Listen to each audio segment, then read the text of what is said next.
तो हेलो नमस्कार साथियों, कैसे हैं आप सभी। आशा करता हूँ सभी अच्छे होंगे, मस्त होंगे। तो दोस्तों, आज हम कक्षा 10 के जो प्रकाश का परावर्तन वाला चैप्टर था उसको पढ़ रहे थे। उसका एक पार्ट हम पढ़ चुके हैं। अब हम आज पढ़ेंगे पार्ट नंबर 2। इसमें हम बात करेंगे कि गोलीय दर्पण कितने प्रकार के होते हैं। गोलीय दर्पण पर जो अवतल और उत्तल दर्पण होता है उनमें प्रतिबिंब कहाँ पर बनते हैं, उन सभी बातों को इस वीडियो के माध्यम से करेंगे। तो आप बने रहे हमारे इस वीडियो में। चले हम करते हैं बात। तो दोस्तों, हम बात करते हैं गोलीय दर्पण। तो गोलीय दर्पण क्या किसे कहते हैं। तो गोलीय दर्पण क्या होता है। गोलीय दर्पण एक गोलाकार भाग होता है, एक गोलाकार वक्र होता है। ऐसे कोई गोलाकार वक्र होता है। यदि इस वक्र को हम यहाँ से यो काट दें, जैसे ये कोई वक्र है, इसको हमने यहाँ से यो काट के इसको मिटा दिया जाए तो इससे क्या बनेगा, एक दर्पण बनेगा। तो हम कह सकते हैं कि गोलाकार दर्पण क्या है, एक गोले का ही भाग है, किसी गोले का भाग है। इसे हम किसका, एक गोले का, तो इसे हम क्या कहते हैं, गोलीय दर्पण कहते हैं। अब बात करते हैं हम गोलीय दर्पण कितने प्रकार के होते हैं। तो गोलीय दर्पण कितने प्रकार के होते हैं। तो गोलीय दर्पण दो प्रकार के होते हैं दोस्तों। कितने प्रकार के होते हैं गोलीय दर्पण, दो प्रकार के। एक होता है अवतल दर्पण। कौन सा, अवतल दर्पण। अवतल दर्पण होता है एक।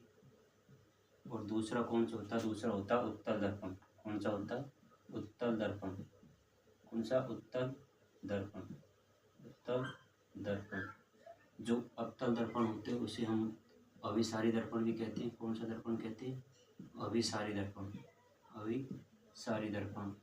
और जो उत्तल दर्पण होता है उसे हम अपसारी दर्पण भी कहते हैं। कौन सा कहते हैं, अपसारी दर्पण भी कहते हैं।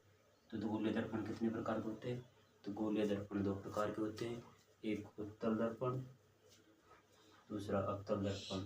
तो अब बात करते हैं हम दोनों को अलग अलग बारे में। तो हम बात करेंगे कि अवतल दर्पण किसे कहते हैं, उत्तल दर्पण किसे कहते हैं। तो अवतल दर्पण उसे कहते हैं जिसका परावर्तक पृष्ठ, जैसे हमें कोई गोला में से कोई भी गोला निकाल लिया, जैसे ये गोला है, उसमें से यदि हमने काट कर इधर से इतना गोला निकाल लिया तो मतलब ये हमने काट लिया, तो ये ऐसे हमें प्राप्त होगा। तो कोई भी गोला का परावर्तक पृष्ठ, इसी के कहते हैं परावर्तक पृष्ठ, यदि केंद्र की तरफ हो, यदि इसका केंद्र इधर है और यदि इसका एक परावर्तक पृष्ठ बाहर की ओर पॉलिश की हुई है, तो परावर्तक पृष्ठ किसकी ओर हो, केंद्र की ओर हो। किसकी ओर हो, केंद्र की ओर हो। ये केंद्र होता है। तो ये कौन सा दर्पण कहलाता है, ये अवतल दर्पण कहलाता है। और ऐसा दर्पण जिसका परावर्तक पृष्ठ केंद्र से दूर हो, किससे हो, केंद्र से दूर हो। जैसे हमने ये दर्पण बना दिया ये, तो इसका केंद्र यह होगा। यदि इसमें यहाँ पर पॉलिसी कर दिए तो इसका एक परावर्तक पृष्ठ होगा। कौन सा होगा, बाहर की ओर।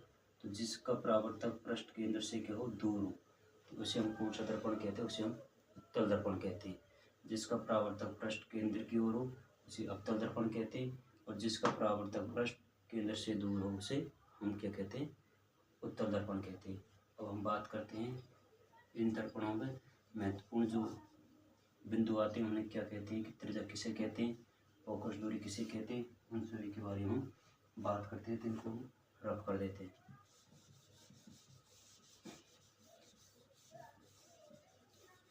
तो हम सबसे पहले बात किसी करेंगे, सबसे पहले हम बात करेंगे ध्रुव की। किसकी, ध्रुव, जिसे हम क्या कहते हैं, पोल, जिसे हम पोल कहते हैं। तो ध्रुव किसे कहते हैं, ध्रुव, तो ध्रुव हमसे कहते हैं जिस गोले का परावर्तक पृष्ठ, मतलब किसी गोले का परावर्तक पृष्ठ कौन सा होता है, ये परावर्तक पृष्ठ। तो उस परावर्तक पृष्ठ के मध्य बिंदु, इसका मध्य बिंदु क्या होगा, ये होगा। तो किसी गोले के परावर्तक पृष्ठ का मध्य बिंदु क्या कहलाता है, ध्रुव। यानी ध्रुव को किससे दर्शाते हैं हम, पी से। किससे दर्शाते हैं हम, पी से। तो ध्रुव की परिभाषा आपको समझ में आई होगी। किसी गोलाकार दर्पण के परावर्तक पृष्ठ के मध्य बिंदु को क्या कहते हैं हम, ध्रुव कहते हैं। क्या कहते हैं, ध्रुव कहते हैं। उसके बाद में हम बात करते हैं किसकी, दूसरे नंबर पर हम बात करते हैं वक्रता त्रिज्या। किसकी, वक्रता त्रिज्या। किसकी, वक्रता त्रिज्या। तो वक्रता त्रिज्या, तो वक्रता त्रिज्या किसे कहते हैं, तो किसी गोलाकार दर्पण के वक्रता पृष्ठ। ये क्या होगा, किसी गोलाकार दर्पण के वक्रता पृष्ठ। जिस गोले का भाग है, तो कौन से गोले का भाग है, तो ये गोला बन रहा है, तो जिस गोले का भाग है उस गोले का केंद्र ये होगा, और केंद्र से जो त्रिज्या मिलेगी, ये ध्रुव होता है, केंद्र से जो त्रिज्या मिलेगी इसे हम कहते हैं वक्रता त्रिज्या। तो यदि किसी गोले का वक्र पृष्ठ, तो वक्र पृष्ठ कौन से गोले का भाग, इस पूरे गोले का भाग की जो त्रिज्या होती है उसे हम क्या कहते हैं, वक्रता त्रिज्या। क्या कहते हैं हम, वक्रता त्रिज्या कहते हैं। तो ये क्या कहलाती है, वक्रता त्रिज्या कहलाती है। क्या कहलाती है, वक्रता त्रिज्या कहलाती है। उसके बाद में तीसरा इसमें पॉइंट आते हैं वक्रता केंद्र।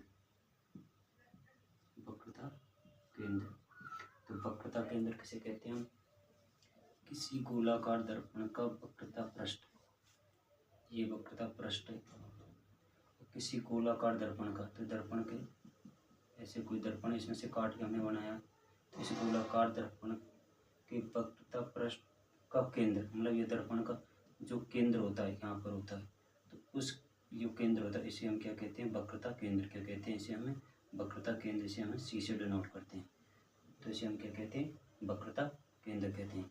उसके बाद में हम बात करते हैं चौथे नंबर पर मुख अक्ष। कौन सा, मुख अक्ष, मुख अक्ष, मुख अक्ष। तो मुख अक्ष, तो आप समझो दोस्तों कि किसी गोलाकार दर्पण का वक्र पृष्ठ कौन सा होगा, गोलाकार दर्पण का वक्र पृष्ठ होगा। गोलाकार दर्पण के वक्र पृष्ठ का मध्य बिंदु क्या कहलाएगा, क्या कहलाएगा, जल्दी बोलो आप, क्या कहलाएगा, ध्रुव। जिसे किससे दर्शाएंगे हम, पी से। गोलाकार दर्पण का वक्र पृष्ठ जिस गोले का केंद्र होता है उसे क्या कहते हैं, वक्रता केंद्र। और उस वक्रता केंद्र की उसकी जो त्रिज्या होती है उसे हम क्या कहते हैं, वक्रता त्रिज्या। तो ये वक्रता त्रिज्या होती है। तो हम पूछ रहे हैं मुख अक्ष किसे कहते हैं, तो वक्रता केंद्र और ध्रुव को मिलाने वाली सीधी काल्पनिक रेखा क्या कहलाती है, मुख अक्ष। जो कहाँ से, जो केंद्र से और ध्रुव को मिलाती है उसे हम क्या कहते हैं, मुख अक्ष। क्या कहते हैं, मुख अक्ष। तो दर्पण के वक्रता केंद्र और ध्रुव को मिलाने वाली एक काल्पनिक सीधी रेखा को हम क्या कहते हैं, मुख अक्ष। क्या कहते हैं हम इसे, मुख अक्ष। तो अब आगे हम बात करेंगे। उसके बाद में 5वें नंबर का पॉइंट आता है फोकस। फोकस मुख फोकस किसे, फोकस किसे कहते हैं, फोकस जब कोई प्रकाश की किरण, ये क्या है, मुख अक्ष है। जब कोई प्रकाश की किरण मुख अक्ष के समांतर है, कैसे है, समांतर, जैसे यूं है। जब कोई प्रकाश की किरण मुख अक्ष के समांतर है तो परावर्तक पृष्ठ से टकराने के बाद जिस बिंदु से गुजरते हैं, मतलब यहाँ से गुजरती है, तो इसे हम क्या कहते हैं, फोकस। इसे एफ से दर्शाते हैं। तो जब कोई प्रकाश की किरण मुख अक्ष के समांतर परावर्तक पृष्ठ से टकराने के बाद जिस बिंदु पर मिलती है उसे हम क्या कहते हैं, फोकस बिंदु कहते हैं। तो फोकस बिंदु और ये होती है, इसमें क्या संबंध होता है, तो इसमें होता है जो वक्रता त्रिज्या होती है सी, वक्रता त्रिज्या होती है जो फोकस दूरी की क्या होती है, दुगनी। क्या होती है, दुगनी। यानी फोकस दूरी वक्रता त्रिज्या की क्या होती है, आधी होती है। क्या होती है, आधी। यदि हमें दे दिया कि वक्रता त्रिज्या 10 सेंटीमीटर है, यहाँ से यहाँ तक की दूरी 10 सेंटीमीटर है, यानी सी का मान हमें 10 सेंटीमीटर दे दिया, और हमसे पूछे कि एफ क्या होगा, तो c/2 यानी 10/2, तो कितना होगा, 5 सेंटीमीटर में दिया हो तो सेंटीमीटर में, और मीटर में दिया हो तो मीटर में। तो आपको ये बात समझ में आ गई होगी, क्योंकि इन्हीं ध्रुव वक्रता इनका बार बार में हमें उपयोग करना है।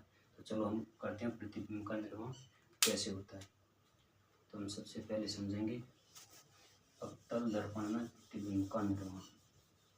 क्या, अवतल दर्पण में प्रतिबिंब का निर्माण। अवतल दर्पण समझेंगे, उसके बाद में हम उत्तल दर्पण समझेंगे।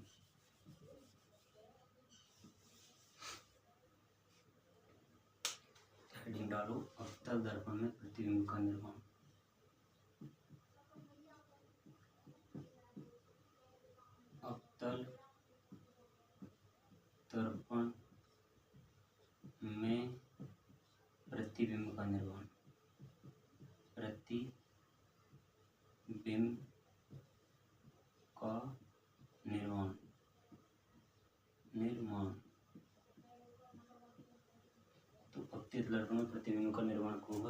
इसके लिए मैं कुछ प्रॉपर्टी मतलब कुछ नियमों को हमको याद रखना बहुत जरूरी है। तो सबसे पहले हम पहला नियम देखते हैं कि अवतल दर्पण में प्रतिबिंब कैसे बनता है।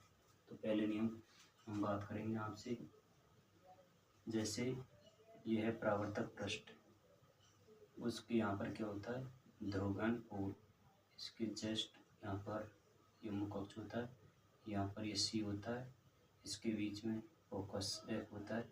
तो पहला नियम हमें याद करना है, यदि कोई प्रकाश की किरण मुख्य अक्ष के समांतर आती है, यदि कोई प्रकाश की किरण कैसे आती है मुख्य अक्ष के समांतर आती है। जैसे देखो यदि कोई किरण मुख्य अक्ष है, यदि कोई किरण मुख्य अक्ष के समांतर आती है, कैसे आती है मुख्य अक्ष के समांतर आती है, तो परावर्तन के बाद वो कहाँ से गुजरेगी फोकस से गुजरेगी। कहाँ से गुजरेगी फोकस से गुजरेगी। तो आप ध्यान दो, यदि कोई भी प्रकाश की किरण मुख्य अक्ष की आती है समांतर आती है, कैसे आती है मुख्य अक्ष के समांतर आती है, तो परावर्तन के बाद वो कहाँ से गुजरेगी ध्रुव से होकर पोल से होकर फोकस से होकर गुजरेगी।